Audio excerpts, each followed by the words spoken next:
আমি পাড়া দিলাম, আমাকে সবাই বলতেছে বাড়ি স্নান করো।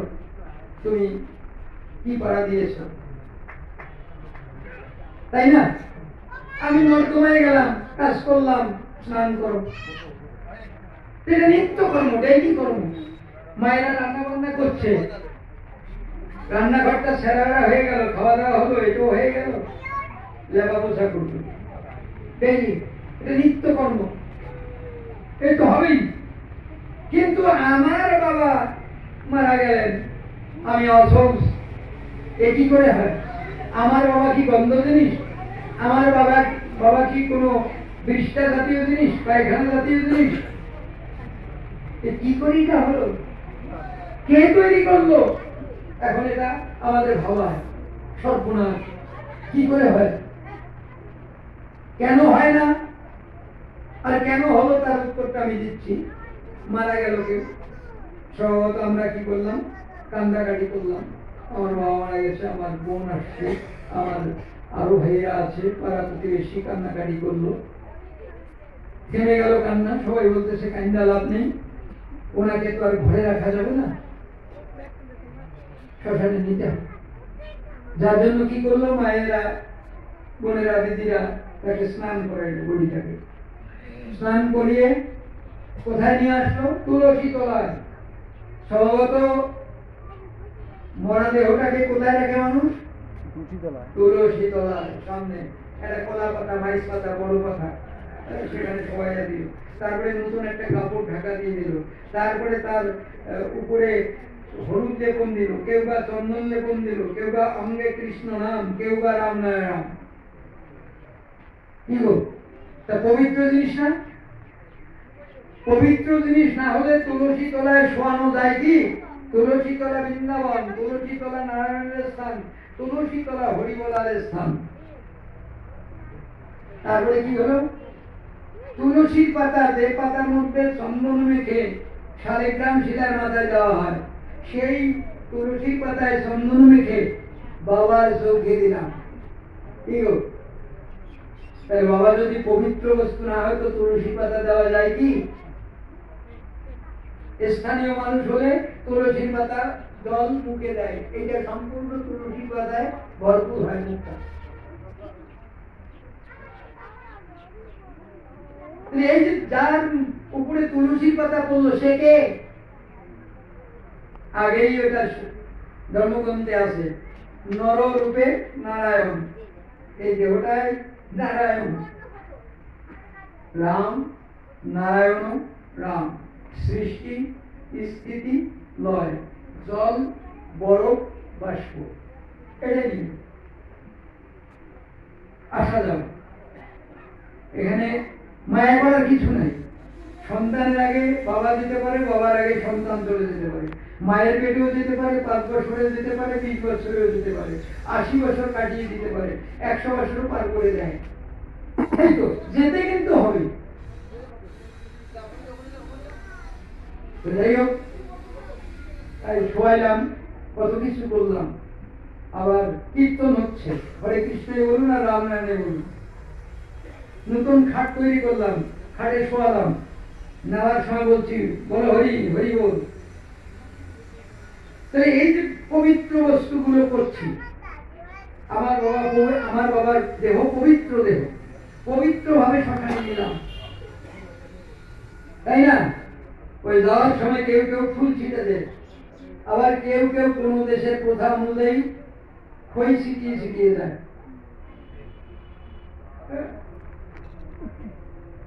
তাই কত সুন্দর সিস্টেমে চলে নিয়ে গেল, নিয়ে যেয়ে তাকে চুলায় উঠাবো। আবার এমন কোন জায়গায় প্রচলন আছে যে ওই যে জায়গাটা শ্মশানটায় নিয়ে যাবে সেই শ্মশানটা যদি শুদ্ধ করে না হয় তাহলে বাবাকে ওখানে পুরাবে না। কার মাধ্যমে শুদ্ধ করে? এইরকম ব্রাহ্মণের সন্তান, চিতা উৎসর্গ ওটাকে বলে। তাহলে আমার বাবা কত বড় পবিত্র জিনিস, বামন দিয়ে ওটাকে পরিষ্কার করতে হবে, তারপরে সুলা হবে। কি বাবা আমার পবিত্র বস্তু নয়? আমি আমার কার্যধারাগুলি শিখাচ্ছে, তারপরে পুড়ে দেব। এই পুড়ে দেওয়ার আগ মুহূর্তে একটা কাম করে ফেলছে, মুখাগ্নি করতে হবে।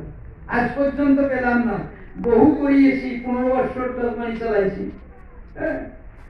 আজ পর্যন্ত কোন শাস্ত্রে পাইলাম না মুখে আগুন দিতে হবে। এটা কি করে আসলো মুখে মুখে? যদি কেউ পেয়ে থাকেন আমাকে দেবেন, কোন শাস্ত্রে আছে? শুধু পেতে পারেন যারা এটাকে তৈরি করেছে তাদের বই, তাদের তো লেখা নিজের বই, পুরোহিত দর্পণ, গায়স্থ কোষ, ব্যবস্থা কল্পদ্রুম, এই বইগুলোতে হয়তো পেতে পারে। তবু হয়তো বলছি আমার চোখে পাইনি, আমার চোখে পাইনি। তাই এই মুখে আগুন কেন দেব? তাই ঠাকুর বলছে বুঝা কাজ করো। ঢাকাইয়া মানুষ তো একবারে পরিষ্কার বলছে বুঝা কাজ করো, যাহা বুঝবে না তাহা করিবে না। তো আমরা তো যে কোনো কাজ করবো বুঝা করবো, এই বুঝা কাজটা করতে হবে, ওটাই বেদের কাজ। বুঝতেই জ্ঞান, আর জ্ঞানের সহজ ভাষা হচ্ছে বুঝ, বুঝে কাজ করাই বেদের কাজ, যতটুকুই করা যায়। তারপরে একদিন পরিষ্কার হয়ে গেলে আর কোনো ব্যাপার নাই, কোনো ব্যাপার নেই, মারা যাবে কোনো ব্যাপার নেই, বিনিশ করতে হবে, তাই সেটা পুঁতে দেই আর পুড়ে দিই, একটা করলেই হলো। এখন আসেন, আমরা এই মুখার দিয়ে এর জন্য করি না, এখানে করে, তারপরে পুড়ে দিতে হবে, তাই আগুন লাগাই দিলাম, সমস্ত ছাই হয়ে গেল। কি করতে হবে? জল ঢালতে হবে, ঢাললাম, নিভে দিলাম, মাটিটা কূপে দিতে হবে। কেন? 3 ঘন্টা ধরে এই মাটিটা আমি নষ্ট করলাম, মাটিটা তামার মতো হয়ে আছে, তাই ওটাকে কূপে দিতে হবে, আগের মতো করে দিতে হবে, তার ক্ষতি করলাম তার ভালো করে দিতে হবে। জল ঢাললাম, কূপে দিলাম, তারপরে আবার কেউ কেউ বলে কি দেখি শস্য ছিটিয়ে দেই, কোথায় কিনা, সেটাও দেখলাম। তারপরে সবাই স্নান করলো, করার পর ঘরে ফিরবে। এই স্নান করার পরেই, উঠার পরেই শুরু হলো ক্যালেন্ডার। কি? আমাকে একটা কাপড় পরাই, একটা কাপড় ছিঁড়ে এদিকে দিল, আর একটা জিনিস দিল। কি জিনিস বলুন তো? একটা লোহা, যে কোনো চাবি এটার মধ্যে বাঁধা দিল, আর এখানকার স্থানীয় মানুষ হলে বড় কাশি একবারে হাতে।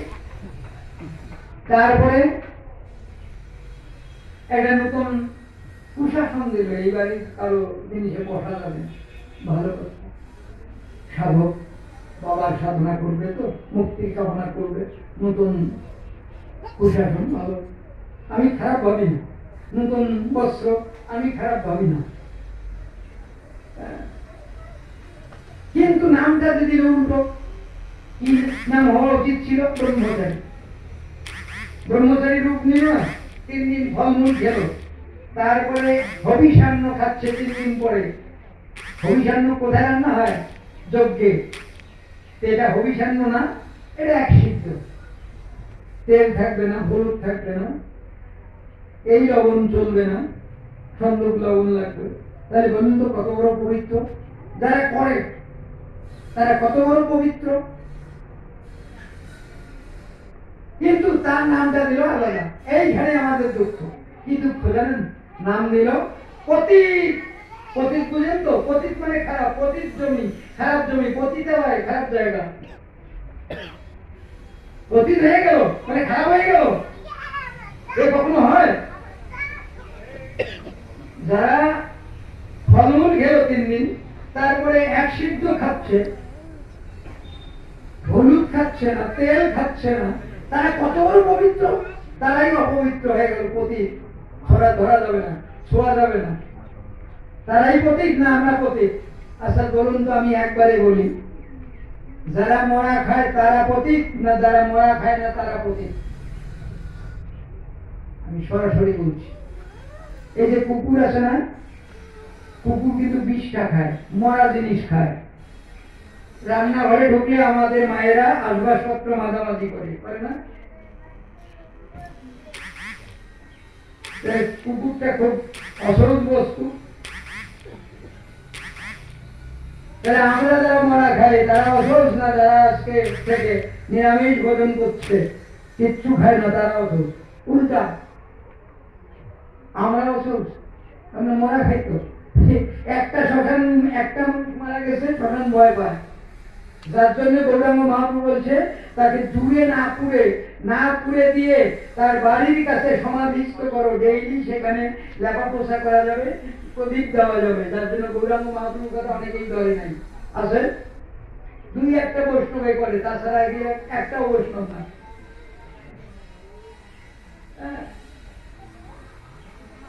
সেই একটা শ্মশানকে ভয় পাই। আর বাড়িতে রান্নাঘরটা কি গো, 3 বার মরা পোড়া হয় না? সকালবেলা শুক্তির পোড়া, দুপুর বেলা মাংস, বিকাল বেলা মাছ, মানে সন্ধ্যাবেলা। তাহলে বলুন তো 3 বার মরা পোড়া হয় না ওই শ্মশানটায়? ওইটা শ্মশান বড় না ওটা শ্মশান বড়? একটু চিন্তা করবেন আমার কথাগুলো, কোন শ্মশান বড়? যে মাছ মাংস খাইলো, যে মরা খাইলো সে অসুস্থ, আর যে এত বড় পবিত্র 3 দিন ফলমূল খেলো, বাবার সাধনা করছে, মুক্তির কামনা করছে, সে অসুস্থ। উল্টো কথা হলো না? কি গো, কে অসুস্থ? আমরা যারা ওগুলো খাই তারাই অসুস্থ, সত্যি অসুস্থ। একটা তত্ত্বে পেয়েছি, রান্নাঘরটাকে বানাইছো শ্মশান, আর পেটটাকে বানাইছো কবরস্থান। রান্না কইরা একটা কবরের মধ্যে ঢুকে গেছিলাম, এর মাধ্যমে কি হবে? আধ্যাত্মিকতার চেতনা। এটা একটা সামাজিক কথা, কাজ করলাম, বহু কথা আছে।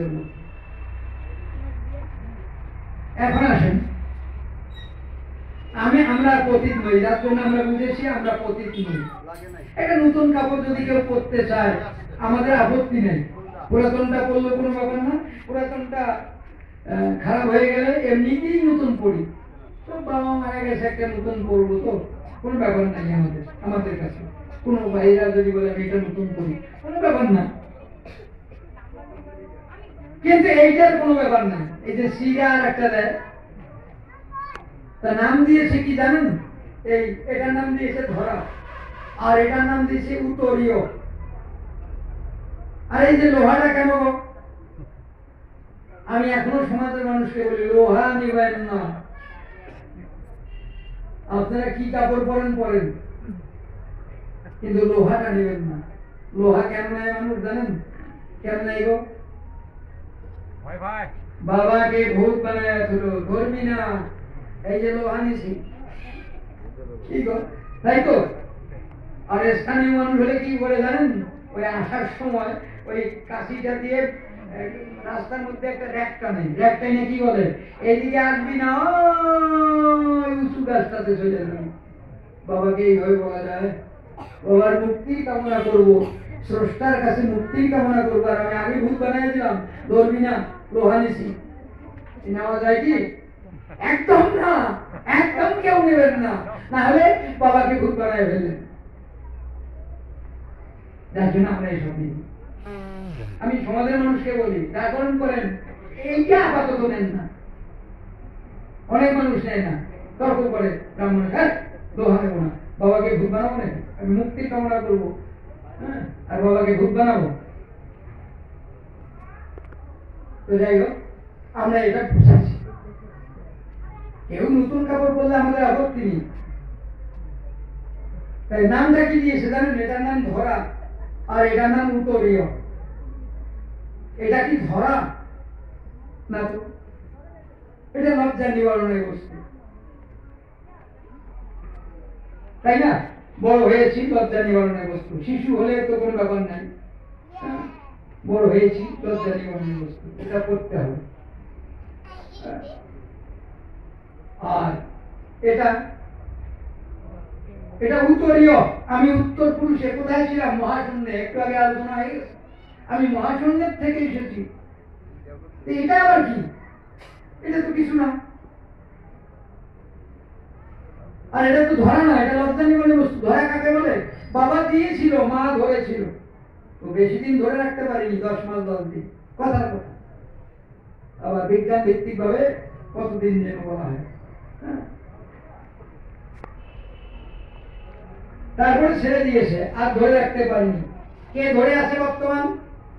আমাদেরকে সবাইকে মাটি, জল, বাতাস, আলো, মহাশূন্য, যার পূজা আমরা করলাম, যাকে স্মরণ করলাম। এই প্রকৃতি আমাকে ধরে আছে বাস্তবে। এই প্রকৃতি আমার ধরা, এটা নয়। আমার উত্তরপ্রদেশে আমি মহাশূন্যে ছিলাম, আবার মহাশূন্যের যাত্রী, আমি মহাশূন্যেই চলে যাব। বাস, আর কোন আছে এখানে?